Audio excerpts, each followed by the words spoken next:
లేదు బోనస్, వడ్లకు లేదు బోనస్, ఎన్ని మాటలు చెప్పిండు. కౌలు రైతులకు 15,000 ఇస్తాడు, వ్యవసాయ కూలీలకు 12,000 ఇస్తాడు, 24 గంటల కరెంట్ అన్నాడు.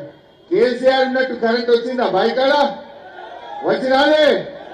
కేసీఆర్ ఉండగా 24 గంటల కరెంట్ వస్తే కాంగ్రెస్ వచ్చినాక 14-15 గంటలు వస్తుంది. అది కూడా గంటకోసారి ట్రిప్ అయితే ప్రతి రైతు బోరు ఒక్కసారన్నా కాలింది. మోటార్ కాలనే, ఒక్కసారి 2 సార్లు మోటార్లు కాలితే కాలినప్పుడల్లా 10,000 ఖర్చు అయింది. కేసీఆర్ ఉండగా మోటార్లు కాలినాయి అక్క, మరి కాంగ్రెస్ రాగానే మోటార్లు ఎందుకు కాలుతున్నాయి? దయచేసి మీరు ఆలోచన చెయ్యండి. అంటే ఇక్కడ చెప్పుకుంటూ పోతే చాలా ఉన్నాయి. రైతుల ఉసురు పోసుకుంటున్నారు, రైతులను ఏడిపిస్తుంది కాంగ్రెస్ గవర్నమెంట్. కేసీఆర్ ఉండగా 24 గంటల కరెంటు తెచ్చిచ్చిండు. రైతు బంధు 10,000 కరోనా కష్టకాలంలో రైతు బంధు వేసిండు మన కేసీఆర్. రైతు బీమా అదృష్టం బాగలేక రైతు చనిపోతే వారం లోపల 5 లక్షల రూపాయలు ఇంటికి పంపించిండు. ఒక్క గింజ లేకుండా వడ్లు కొన్నాడు, రైతుల్ని కాపాడుకున్నాడు కేసీఆర్. కానీ కాంగ్రెస్ వాళ్ళు వచ్చినాక కరెంటు పోయింది, కొనుడు బంద్ అయింది, 2 లక్షల మాఫీ ఎగబెట్టిండ్రు, 15,000 రైతు బంధు అని మోసం చేసిండ్రు, బోనస్ అని చెప్పి బోగస్ మాటలు చెప్పిండ్రు. ఇవన్నీ మోసం చేసిన కాంగ్రెస్ కు మళ్ళా ఓటేస్తే మనం ఆగం కామా? ఎన్ని చెప్పింది? ఇంతమంది అక్క చెల్లెలు ఉన్నారు. నేను బెజ్జంకికి వచ్చినాడు మీరందరూ మా గ్రామంలో మీటింగ్ పెట్టుకోవడానికి బిల్డింగ్ కట్టి బిడ్డ అన్నారు. మీరు మొత్తం బెజ్జంకి మండలంలో ప్రతి గ్రామంలో మహిళా సంఘానికి నేను భవనం కట్టించిన. మీరు అడిగితే ఇవాళ కాంగ్రెస్ వాళ్ళు ఏం చెప్పిందక్క? బీడీ చేసిన కేసీఆర్ 2,000 ఇచ్చింది. ముసలోళ్ళకు అవ్వ తాతలకు 200 పెన్షన్ ఉంటే 2,000 చేస్తా అంటే కేసీఆర్ 2,000 చేసింది. ఏమన్నాడు కాంగ్రెస్ ఆయన? ఇగో మేము డిసెంబర్ లో వస్తున్నాం, ఒక్క నెల అయితే మేము రాగానే 4,000 ఇస్తా అన్నాడు. మరి వచ్చి 4 నెలలు నాయన ఎక్కడ పోయినావు? ఏడవైనాయి 4,000? మా అవ్వ తాతలే ఎక్కడ పోయినాయి 4,000 మిస్టర్ రేవంత్ రెడ్డి అని నేను అడుగుతా ఉన్నా. వచ్చినాయి అక్క 4,000? అవ్వతాతలకు వచ్చినాయా?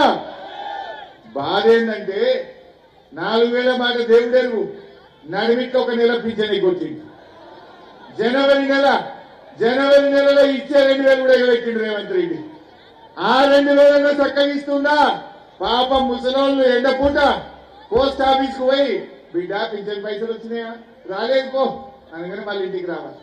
బిడ్డ పింఛన్ పైసలు వచ్చినాయా? రాలేదు పో అంటే ఇంటికి రావాలి. కేసీఆర్ ఉండగా 10 తారీఖు వరకు మీకు పింఛన్లు వచ్చినాయి. కానీ కాంగ్రెస్ గవర్నమెంట్ వచ్చినాక 30 తారీఖు దాకా కూడా పెన్షన్లు వస్తలేవు. ఎండ పూట ముసలోళ్ళు పాపం ఆ పోస్ట్ ఆఫీస్ కాడికి పోవుడు, వచ్చినాయని అడుగుడు, రాలేదంటే ఇంటికి వచ్చు. అంటే నడిమికి ఒక నెల ఎగరనే కొట్టిండు, 4,000 అని చెప్పి జూటా మాట చెప్పిండు. ఇవాళ ఒక్కొక్క పెన్షన్ వచ్చే అవ్వ తాతలకు అక్క చెల్లెలకు రేవంత్ రెడ్డి 8,000 రూపాయలు బాకీ పడ్డాడు. 4 నెలలకు 2,000 అంటే ఎంత అవుతుంది? 8,000 ప్రతి ఆసరా పెన్షన్ దారుడికి కాంగ్రెస్ పార్టీ బాకీ పడ్డది. నేను మిమ్మల్ని అడుగుతా ఉన్నా, కేసీఆర్ ఉన్నప్పుడు 200 ఉంటే 1000 చేస్తా అంటే వచ్చిన నెలకెళ్ళి 1000 చేయలేదు. అప్పుడు మళ్ళకెళ్ళి 1000 2,000 చేస్తా అన్నాడు. గెలిచిన తెల్లారే 2,000 వచ్చినాయా లేవా? మరి కాంగ్రెస్ వాడేమో నేను 4 ఇస్తా అన్నాడు, మళ్ళా నెలనే ఇస్తా అన్నాడు. 4 నెలలైనా ఎగబెట్టిన కాంగ్రెస్ కు బుద్ధి చెప్పాలా వద్దా ఆలోచించాలంటా. అక్క చెల్లెలను ఏమన్నాడు? ఇంకా ఆగురపోయి నువ్వు. అక్క చెల్లెలకు ఏం చెప్పిండు? గవర్నమెంట్ ఉద్యోగులకు ఇచ్చినట్టు మొదటి తారీఖు నాడు 18 ఏళ్లు నిండిన చెల్లెకు అక్కకు నెలకు 2,500 రూపాయలు వేస్తా అని చెప్పలేదా చెల్లె? వచ్చినాయే ఏ చెల్లె కన్నా బెజ్జంకిరా? ఏ అక్క కన్నా 2,500 వచ్చినాయా? వచ్చినాయా చెల్లె?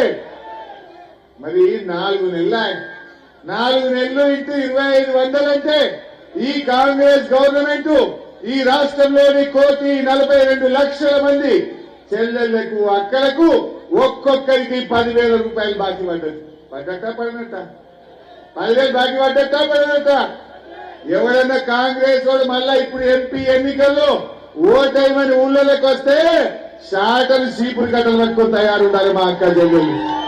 అరే బిడ్డలు 10,000 బాకీ పడ్డావు, 10,000 ఇచ్చినాకనే అక్క చెల్లెళ్ళ ఓట్లు అడగాలి.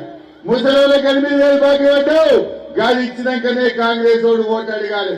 మా రైతులకు 2 లక్షల మాఫీ చేస్తా ఉన్నావు, గాలి చేసినాకనే మాట్లాడమని అడగాలనా వద్దా మనం?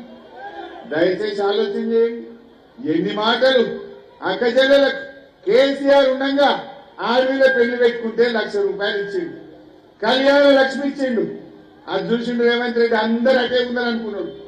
ఏమన్నా గాని ఓడ దాటదాకా ఓడ మల్లప్ప, ఓడ దాటినాక బోడ మల్లప్ప అనుకున్నాడు. నేను తులం బంగారం ఇస్తాడు, నేను తులం బంగారం ఇస్తాడు. నాకు తెలిసి మొన్న మంచి రోజు వచ్చినాయి, లగ్గాలు ఫుల్ అయినాయి. మార్చి ఏప్రిల్ రోజు అవుతున్నాయి లగ్గాలు. ఈ తెలంగాణలో ఈ 2 నెలల్లో 1,00,000 లగ్గాలైనాయి. అంటే ఈ రేవంత్ రెడ్డి గవర్నమెంట్ అక్క చెల్లెలకు 1,00,000 తులాల బంగారం బాకీ పడ్డది. పడ్డదా పర్లేదా? అదేందో ఏమో ఈ కాంగ్రెస్ వాడు వచ్చినాక. వీడు రాకముందు 50,000 తులం ఉండేది. ఈ కాంగ్రెస్ వచ్చిన 4 నెలల్లో 75,000 రూపాయలకు తులమైంది. కొండెక్కింది బంగారం ధర, 25,000 ధర పెరిగింది.